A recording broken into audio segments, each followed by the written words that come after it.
Et donc, je serai accompagné de Christophe Perron, qui est en charge de la transformation DevOps pour nos clients également. Donc, ça tombe pas mal parce que vous avez vu le titre de notre présentation. En fait, on va associer nos deux savoirs.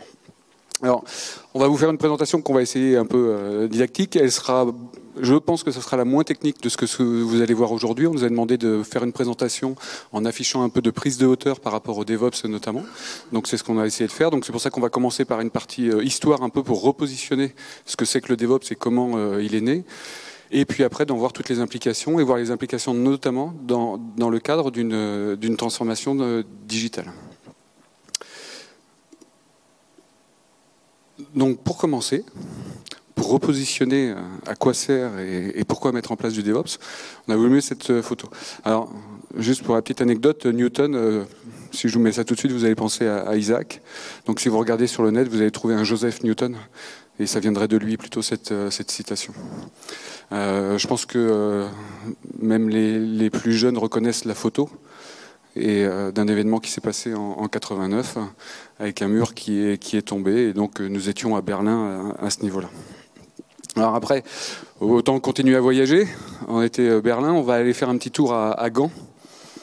Donc 1h20 par l'avion, ce qui est plutôt rapide, et ce qui va nous amener au DevOps. Et pourquoi ?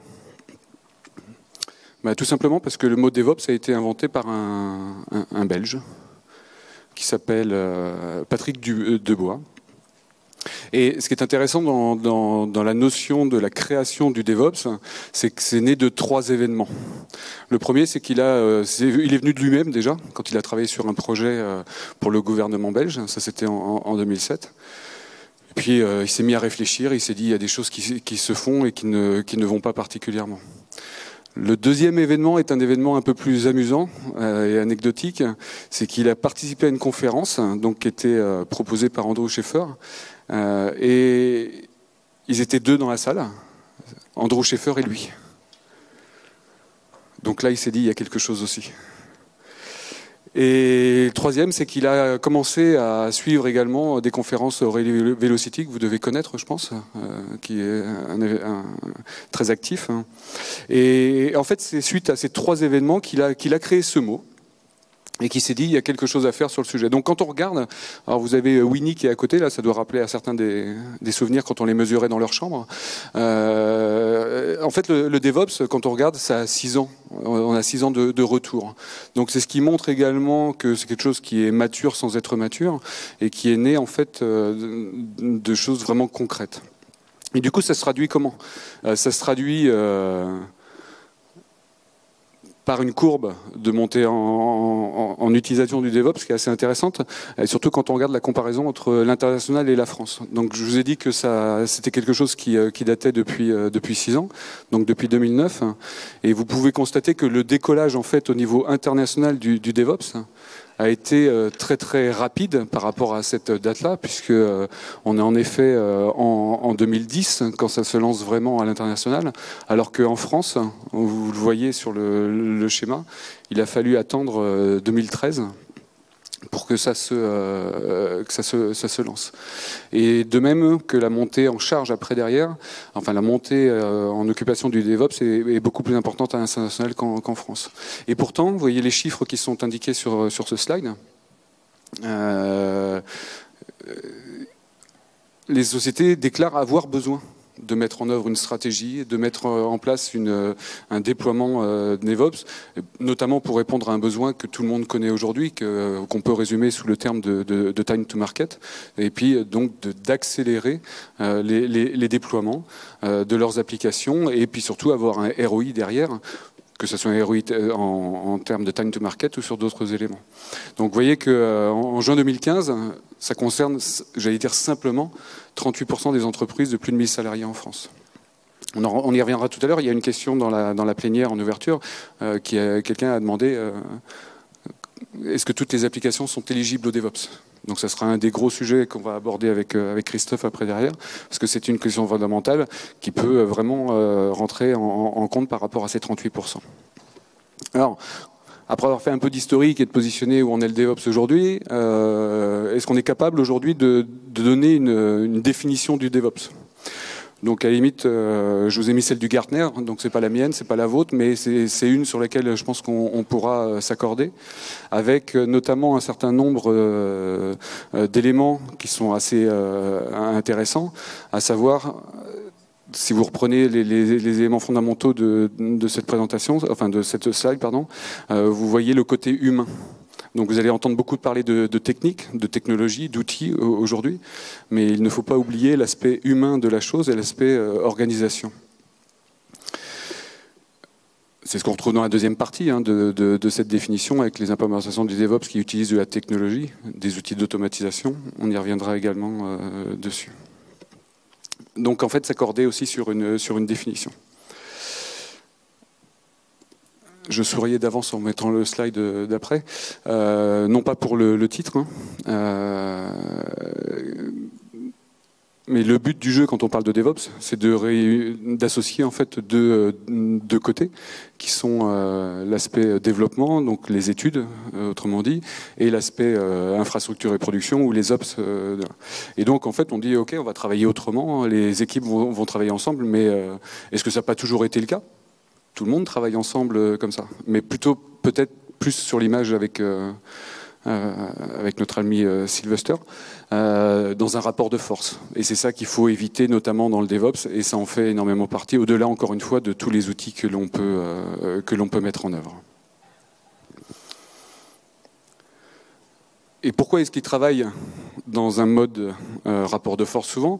Parce qu'en fait, chacune des parties, donc on va retrouver ici le biz, donc le métier, les utilisateurs, les études et l'infrastructure derrière. Tout ça, vous le mettez avec un cycle de développement en V. Et en fait, chacune de ces parties vont avoir des contraintes et des enjeux et des objectifs différents. Et au final, il faut pourtant malgré tout que ça se réunisse. Tu penses, si on regarde les enjeux, les contraintes du métier, j'en parlais tout à l'heure, notamment tout ce qui est réglementaire, time to market, c'est-à-dire que le métier, lui, il va falloir que son application sorte en temps et heure à un instant donné, parce que bien souvent, au-dessus, on aurait pu rajouter le marketing, et que le marketing a annoncé qu'à tel moment, il allait y avoir une nouvelle application qui allait sortir.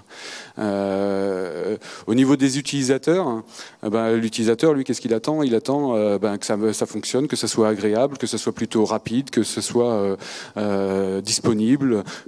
De pire en pire avec tout ce qui est digital, bien sûr, c'est le phénomène du tout le temps et tout de suite. Donc les utilisateurs ont leurs contraintes et surtout leurs envies. Le développement, qu'est-ce qu'il va vouloir faire lui? Il va répondre au métier, et comme le métier veut quelque chose, moi ma contrainte c'est d'être de plus en plus agile pour pouvoir répondre à cette contrainte de time de market du métier. Et c'est aussi du coup de pouvoir ne pas être un goulot d'étranglement avec le côté infrastructure derrière, et donc de pouvoir donner ce qu'il faut aux opérations avec un déploiement de plus en plus intégré. Et les opérations ou la production, pour le dire autrement derrière, on connaît tous les enjeux de l'infra, c'est-à-dire que ça doit être stable, ça doit être sécurisé, ça doit être performant et ça doit être disponible. Voilà. Donc chacun, comment est-ce qu'on va concilier en fait tous ces enjeux, tous ces objectifs différents? Eh bien, qui est en plus accéléré par le monde digital. Pourquoi? Parce qu'en fait, on avait les utilisateurs tout à l'heure, maintenant on a aussi tout ce qui est client en plus derrière, et notamment tout ce qui est gestion des devices. Et donc du coup, on va se retrouver avec une augmentation, mais vraiment exponentielle, des utilisateurs et des objets connectés. Alors, je le citerai tout à l'heure, mais en 2020, on annonce 200 milliards d'objets connectés. Il y en aurait en 2015 à peu près 10 milliards aujourd'hui. Donc on voit aussi que ça amène un certain nombre d'éléments qui doivent être pris en compte dans l'organisation et dans le déploiement des applications. La notion de big data également, on est dans l'explosion des volumes des données à intégrer, mais surtout à analyser derrière. La donnée, c'est bien, ce qui fait la valeur d'une application, c'est la donnée, c'est pas l'application en elle-même, donc il faut pouvoir gérer cette donnée derrière. Donc, je l'ai cité tout à l'heure, mais le client aujourd'hui, quand vous êtes un mobinote par exemple, à utiliser une application mobile, vous avez qu'à regarder, je sais pas qui a déjà laissé des commentaires sur les stores. Personne? Ah la vache! Ah, un, ouf, c'est sympa. Bon, bah alors, tant mieux, une personne heureusement, mais vous savez que vous devriez laisser des commentaires sur les stores, parce que ça permet aux marques non seulement d'entendre ce que vous n'aimez pas, on est français, hein, donc on est râleur quand même, hein, on est côté Astérix, mais en général on dit ce qu'on n'aime pas, parce que ça c'est normal, on dit ce qu'on aime de temps en temps, hein, on arrive à dire je t'aime à quelqu'un de temps en temps, mais surtout on dit derrière ce qu'on aimerait avoir, hein, et ça c'est le plus important derrière, et j'aurai l'occasion d'y revenir. Donc je vous invite, non, je vous incite à déposer des commentaires sur les stores. Voilà, je ne vais pas tous les prendre en détail, mais vous voyez bien que l'ensemble des éléments aujourd'hui accélère justement ce système. Donc le DevOps, après derrière, qu'est-ce qu'il doit me permettre en théorie? Il doit me permettre une meilleure organisation de mon travail. Et notamment par un des éléments qu'on retrouve dans une des valeurs clés du DevOps, hein, qui est le partage. On verra tout à l'heure les quatre piliers du DevOps, hein, mais aujourd'hui c'est le partage, et notamment le partage des objectifs et des indicateurs. On peut avoir des objectifs différents, on a forcément des indicateurs différents, puisqu'on ne fait pas le même métier dans toute la chaîne applicative, mais par contre il faut pouvoir les partager. C'est bien évidemment travailler aussi autrement, et l'organisation du travail avec des équipes qui s'organisent autrement, et pouvoir mieux se comprendre également, et mieux se comprendre du début du cycle, c'est-à-dire à partir de l'expression des besoins, jusqu'à l'utilisation des applications par les utilisateurs. Un des mots maîtres clés du DevOps, je l'ai employé plusieurs fois après derrière, c'était le time to market, donc c'est aussi d'améliorer le délai d'exécution. Derrière. Quand, vous savez, dans le digital, il y a une espèce de maxime qui dit on a le droit de se tromper, mais il faut se tromper vite. Et ça, c'est très important. Aujourd'hui, on est dans un monde, alors je ne parle pas de jetable hein, quand je dis ça, mais par contre, ça veut dire qu'il faut être innovant, et c'est ça le monde digital aujourd'hui, c'est d'être innovant. Il faut foncer, mais dès qu'on s'est trompé, on fait retour arrière derrière. Donc on n'est plus dans des gros projets derrière, mais il faut pouvoir le faire. Donc c'est pour ça que la notion de backlog aussi et d'évolution, de dette technique sont toujours intéressants. Et que c'est surtout aussi un des points importants, c'est la diminution de l'effet tunnel que l'on voit ici. Enfin, troisième grand point, c'est l'amélioration de la qualité. Bon, ça peut paraître un vœu pieux et généraliste, mais en tout cas qui est lié à tous les éléments précédents. C'est pour ça que la meilleure disponibilité va permettre le fameux time to market. La supervision, c'est le monitoring des applications aujourd'hui n'est pas forcément très bien surveillé et n'est pas remis dans la chaîne derrière. Donc ça, c'est important également. Et le troisième tête, on aime bien avec Christophe, c'est le terme de dette technique et la réduction de cette fameuse dette technique qui est chère à nos équipes du Sud-Est. Une fois qu'on a dit ce que justement Christophe va vous raconter une histoire, je vais juste faire un petit changement.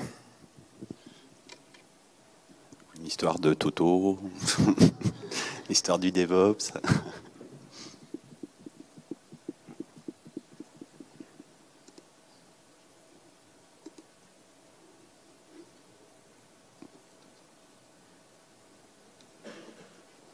Bon, un petit problème à l'hôtelière apparemment, c'est ça?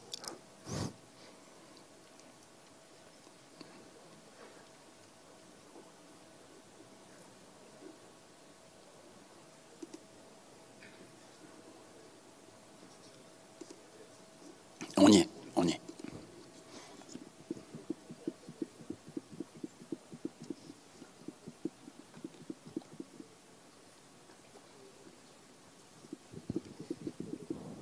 Ben voilà. Presque. Voilà. Non. C'est le digital, ça.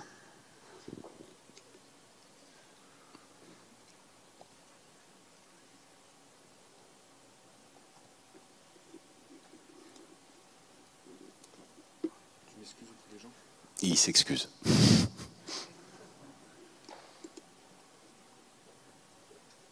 T'y es ?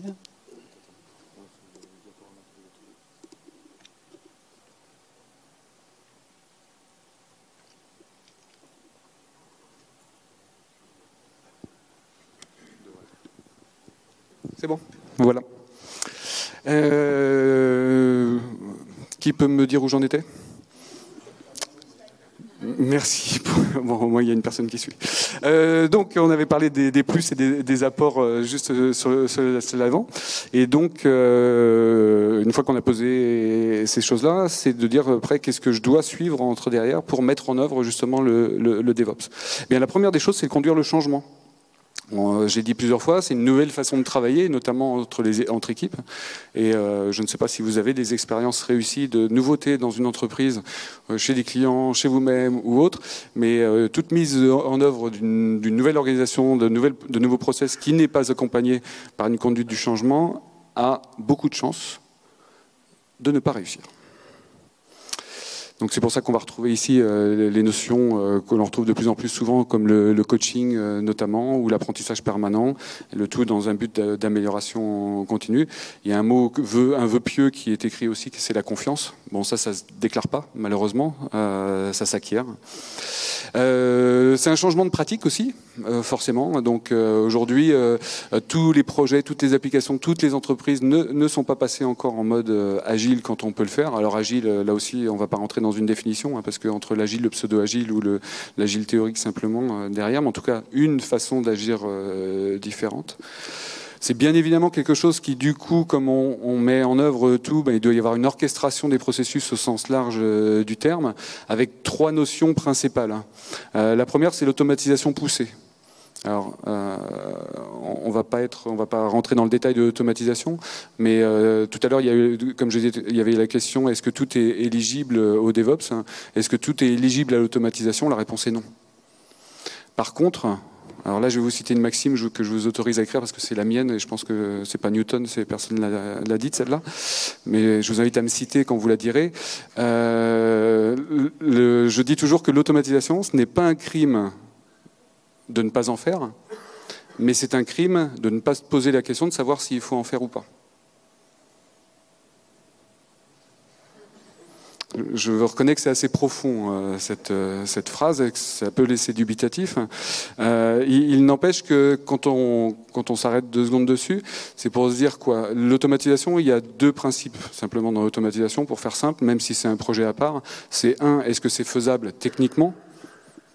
Tout n'est pas automatisable d'un point de vue technique. Et 2, est-ce que c'est rentable? Est-ce qu'il y a un ROI à automatiser?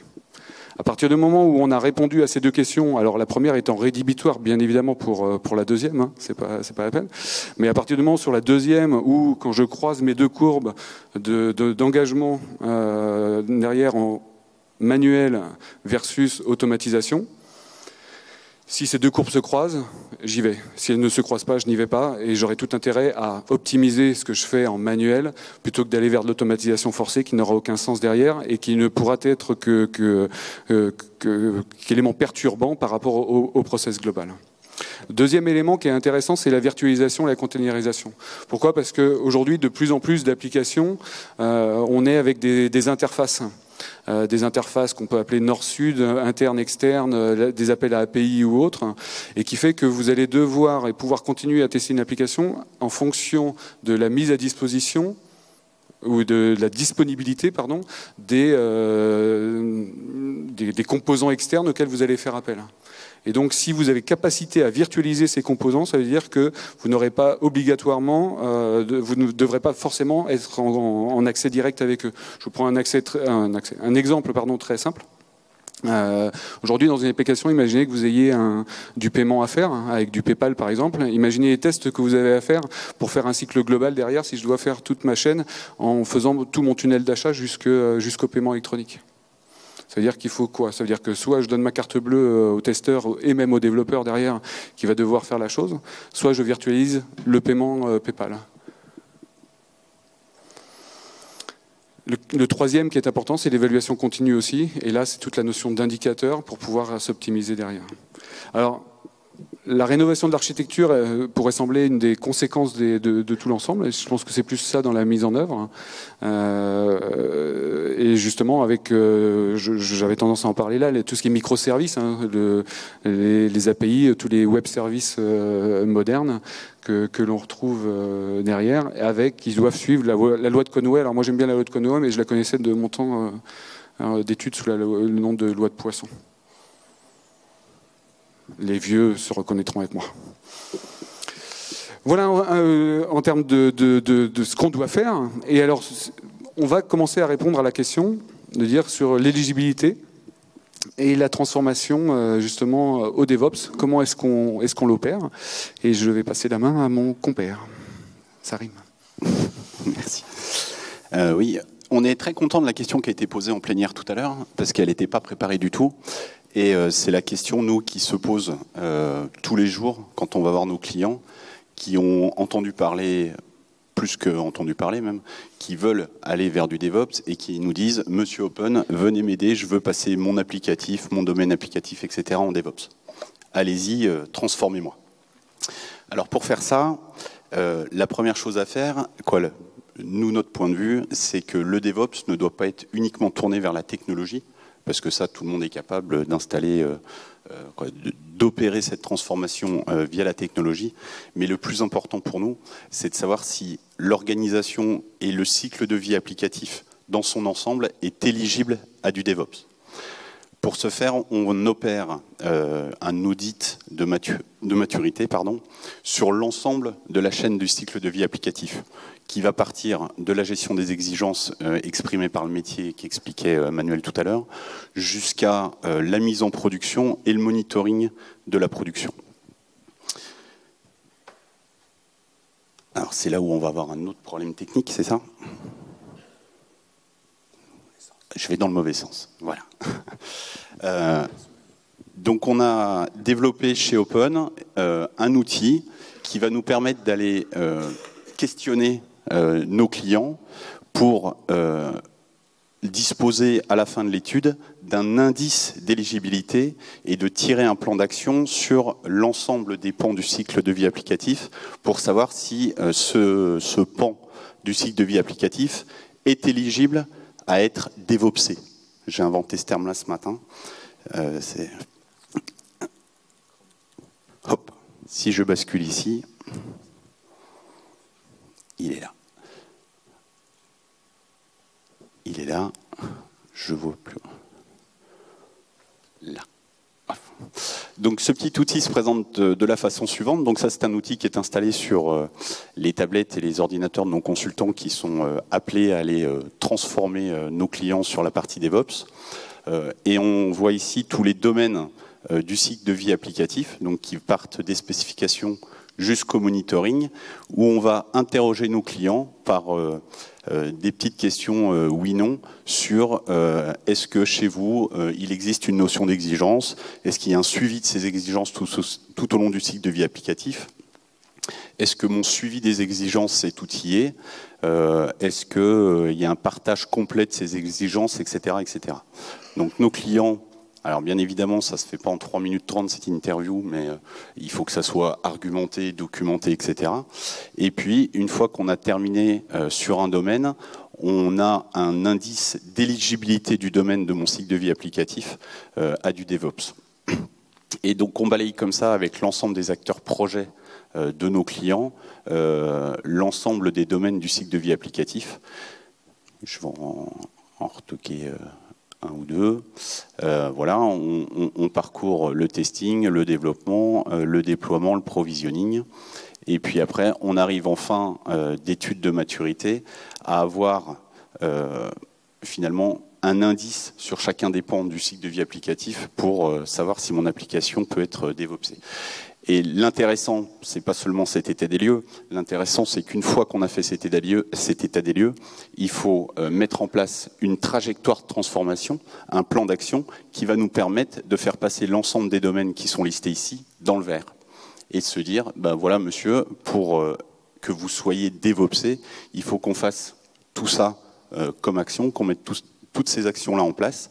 Et puis après, on pourra dire à notre client, mon application est en mode DevOps.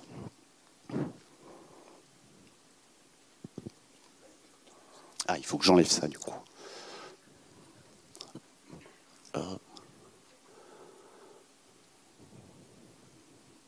Voilà, donc une fois qu'on a dit ça, qu'on a fait notre petit état des lieux, on est capable de positionner le domaine applicatif de mon client sur une échelle de maturité, donc qui va d'un niveau 1 à un niveau 5, et puis de tracer avec notre client la trajectoire de transformation pour le faire aboutir à la cible. Et notre outil sert tout au long de cette transformation à suivre l'évolution de cette maturité pour prendre conscience et pour bien suivre le fait qu'on arrivera réellement à la cible avec tout le plan d'action qu'on va mettre en place avec lui.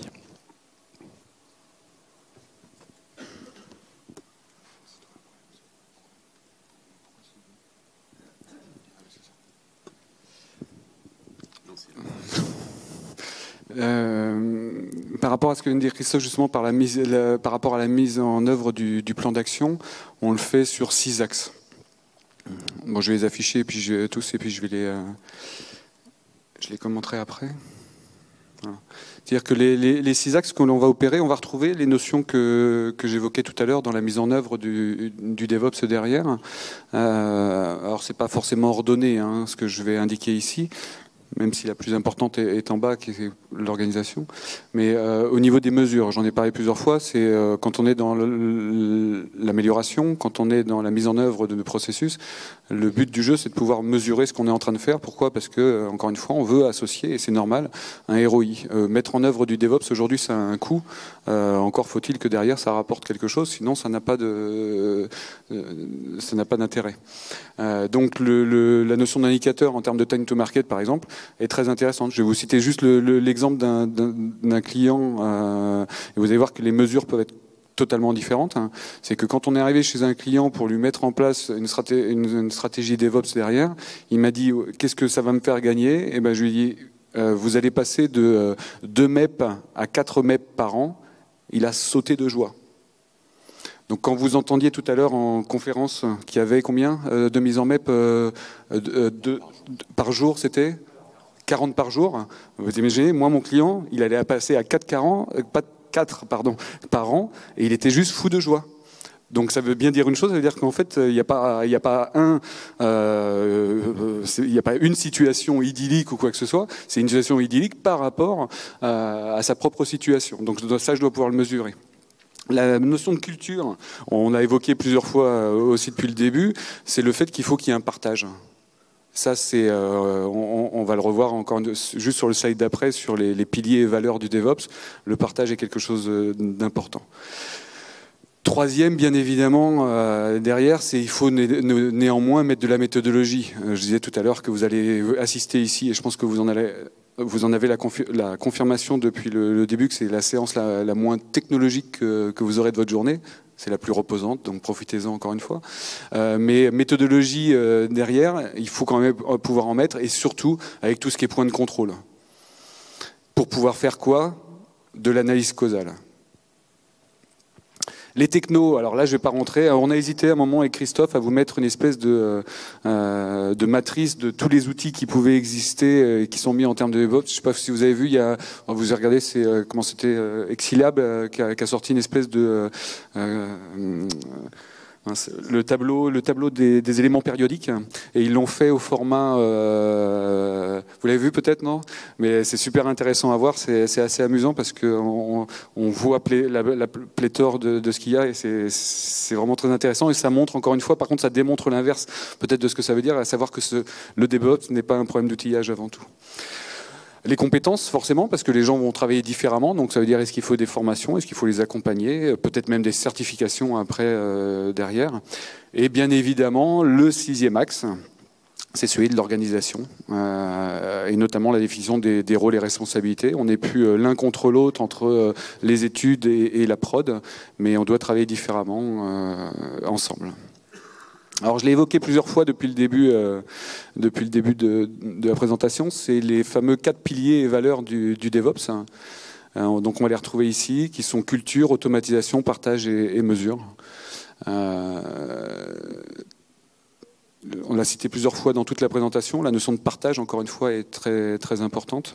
Et vous avez ici en dessous à chaque fois ce que ça veut dire complètement. Et si vous entendez parler de DevOps, vous entendrez forcément parler de ces 4 piliers et valeurs.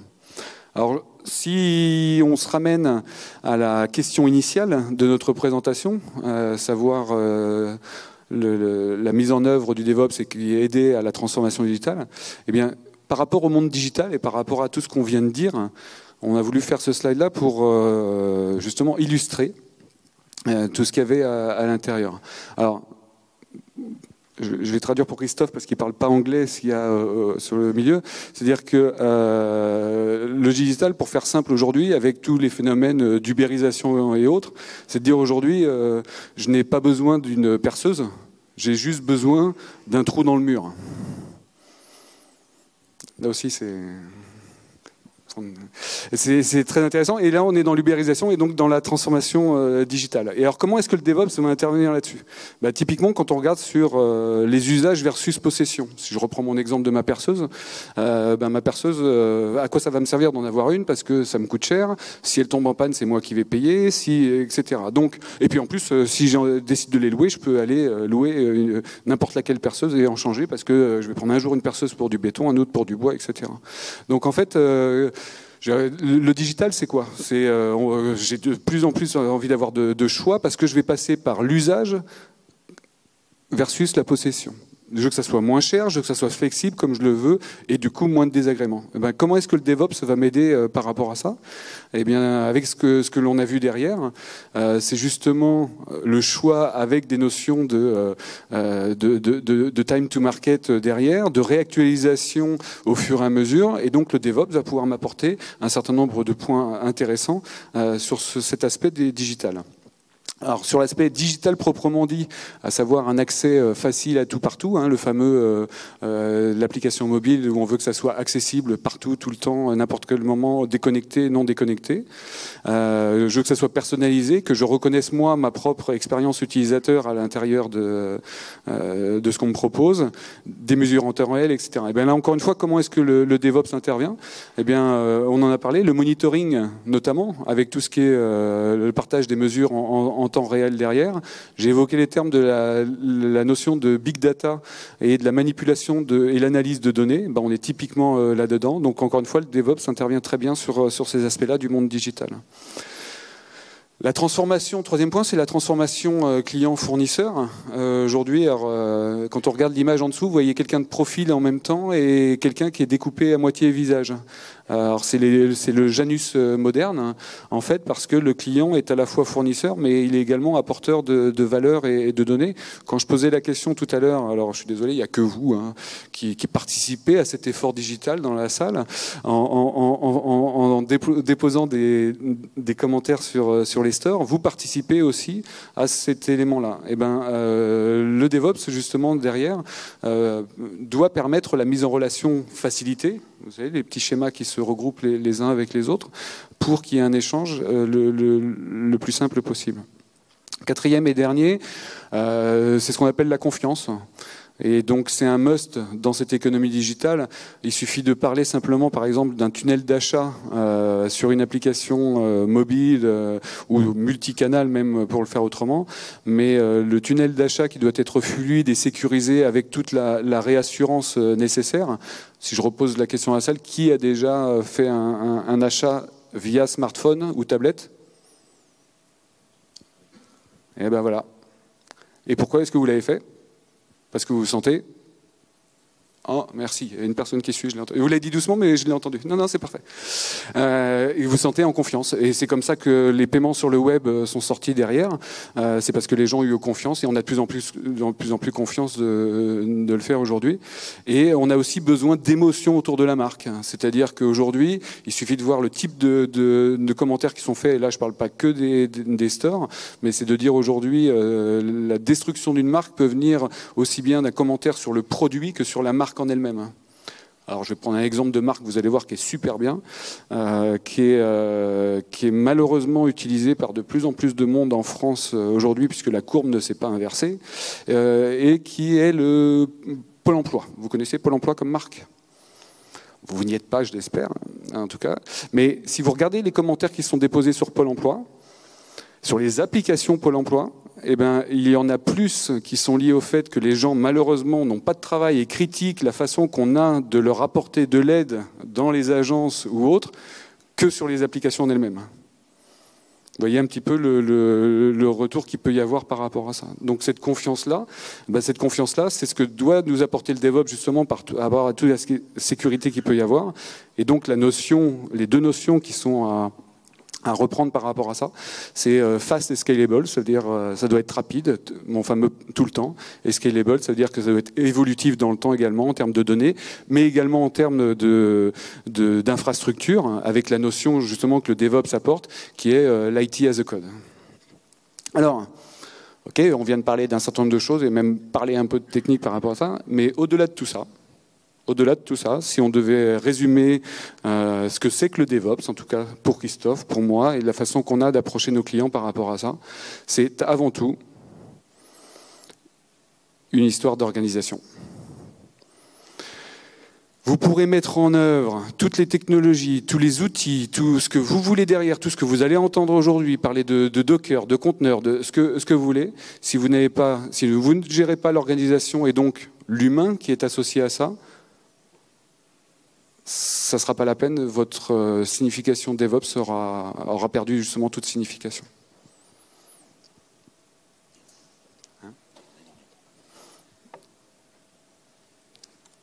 Et on est pile dans les temps.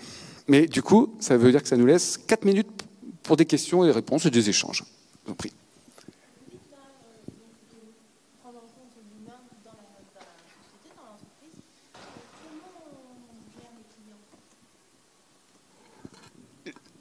Qu'est-ce que vous entendez par là ?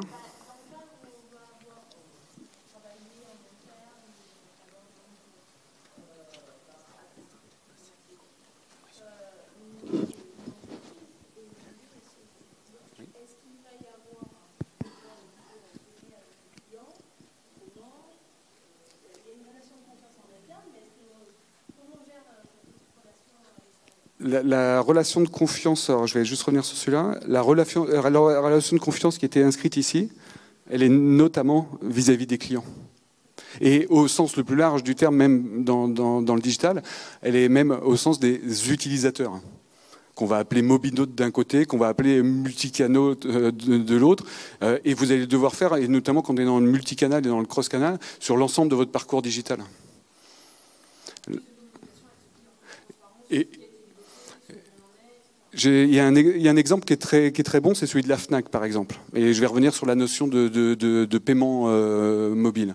Un des meilleurs sites web, là je parle de sites web qui avait été élu comme ça, c'était le site de la Fnac.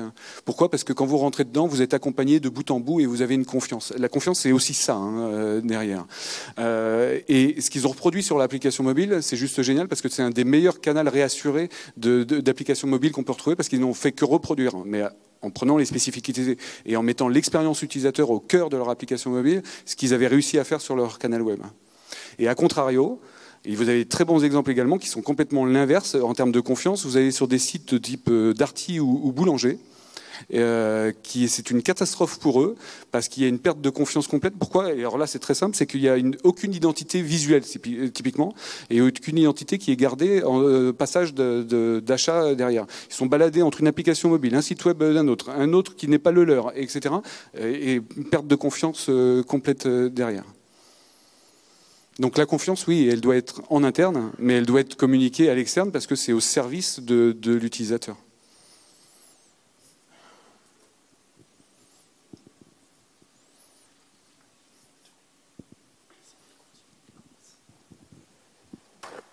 Donc, je parlerai simplement de l'organisation. J'aurais une question par rapport à l'organisation, puisqu'a priori, c'est au centre de la démarche. Aujourd'hui, on est organisé assez communément autour donc, de départements études, donc développement, et opérations, donc production. Dans l'initiative DevOps, comment est-ce qu'on positionnerait donc l'organisation, ou est-ce qu'on crée une nouvelle organisation pour gérer l'approche DevOps, ou est-ce que est-ce qu'on prend des parties de chaque département pour les amener à travailler ensemble? Quel est globalement, en fait, basé sur votre expérience, un petit peu le mode d'organisation qui fonctionne dans ce cadre-là? Alors c'est une très bonne question et qui malheureusement va plus amener une réponse de Normand, à savoir qu'il n'y a pas déjà de situation idyllique. Ça, c'est la première des choses. Néanmoins, on retrouve des connotations communes qui sont de dire c'est une histoire de regroupement d'équipes également. D'accord ? Alors, il faut faire attention, et c'est là où je dis il faut faire attention aussi, parce que si on va vers ces notions de Scrum, c'est-à-dire où on se met ensemble, on fait des meetings ensemble, etc. On a constaté également dans les expériences qu'on avait pu avoir que la mêlée, des fois, elle se transformait plus en baston qu'autre chose, et qu'on oubliait les principes même d'un Scrum meeting avec les 3 questions qu'on pouvait se poser initialement, qui est plutôt de allez, j'expose mes problèmes plutôt que d'aller montrer que c'est toi qui es la cause de mon problème, sans me demander si moi-même je fais partie de ce problème. Donc il n'y a pas de règle, et c'est pour ça que par contre on a cité plusieurs fois la chose de dire il faut une conduite du changement et il faut être accompagné sur ce genre de choses. C'est pas en déclarant on a vu des clients qui faisaient ça, qui étaient de dire j'en ai fait les études d'un côté, la prod de l'autre. Bon allez, c'est des études qui chapeautent tout maintenant. On a vu ça. Ça a été juste l'échec direct. Inversement, c'est pareil aussi. Et en même temps, vous avez au-dessus, normalement, des études et de la production, vous avez la DSI. Bah, s'ils continuent à jouer les 2 branches séparément, c'est juste mort également. Donc en fait, il faut s'adapter quand même. Chaque entreprise va être différente et va devoir s'adapter en fonction de l'existant. Christophe l'a cité, alors il n'a pas montré ce dernier onglet dans l'application qu'on a développée, mais il y a un onglet, un point organisation, et qui, lui, va prendre en compte ce qui existe aujourd'hui, et puis on va devoir apporter la meilleure solution par rapport à quelque chose d'existant. Mais fondamentalement, on ne peut pas faire ça. Je parlais tout à l'heure d'automatisation qui était un projet à part entière. La réorganisation aujourd'hui est un projet à part entière derrière. Et complètement différent du cycle de vie, encore une fois, du schéma que Christophe vous a présenté en disant je viens positionner mes outils ou mes méthodos à tel ou tel endroit. Ce n'est pas le sujet, quoi.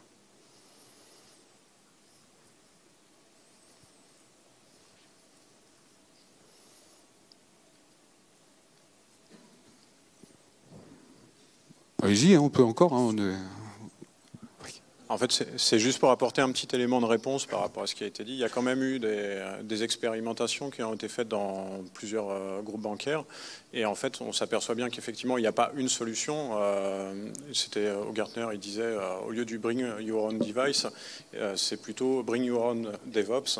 C'est-à-dire que chaque entreprise va devoir trouver une solution qui est adaptée à son contexte.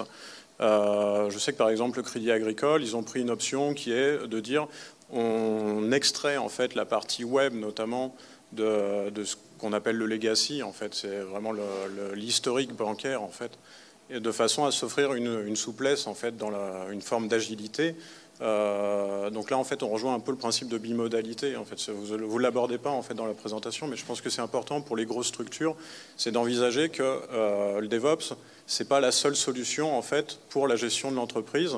Il faut pouvoir se partager dans certaines situations entre ce que le Gartner appelle le mode 1, en fait, qui est une approche plus ancienne, on va dire, un peu old school, et le mode 2, qui va être justement cette approche agile et DevOps. Donc une situation, c'était effectivement d'extraire la partie agile en fait, de l'entreprise pour lui offrir toute la souplesse possible. Une autre solution, c'est ce que fait aujourd'hui le groupe BPCE, Banque Populaire Caisse d'Épargne, avec notamment l'externalisation en fait, de toute la partie infrastructure.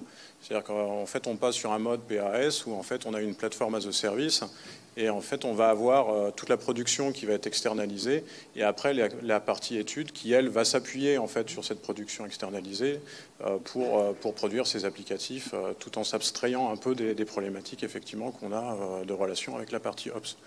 Et en fait, on tend de plus en plus sur le Dev No Ops en fait. En fait, on a vraiment un service qui nous est fourni par ça peut être du cloud, ça peut être effectivement un PaaS, mais voilà. Donc il y a plusieurs approches, mais c'est vrai qu'après chaque entreprise va devoir trouver sa solution. Alors, on n'a pas voulu rentrer aujourd'hui, c'était un choix volontaire de ne pas rentrer sur ces notions justement de cloud, de SaaS, de PaaS ou de quoi que ce soit. C'était un choix délibéré de notre présentation. Il est évident que ce que vous dites là comme ça fait partie d'un tout dans ce qu'on met. Et aujourd'hui, on travaille avec toutes ces notions-là forcément derrière. Vous avez raison. Mais encore une fois, c'était un choix. On voulait pas. Voilà, on avait partitionné notre présentation. Il y avait quelqu'un qui.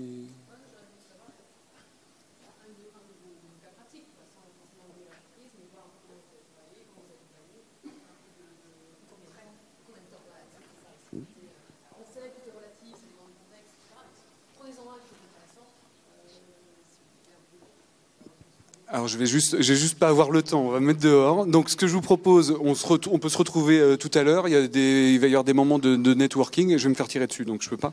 Il va y avoir des moments de networking. Ce que je vous propose, c'est qu'on puisse échanger sur ces retours d'expérience, et je citerai les entreprises parce que j'aime bien dénoncer, donc pas de problème. Exactement. Voilà, donc on a fini, et nous vous remercions pour votre participation et pour vos questions, et en espérant que cette présentation vous a plu. Merci à vous.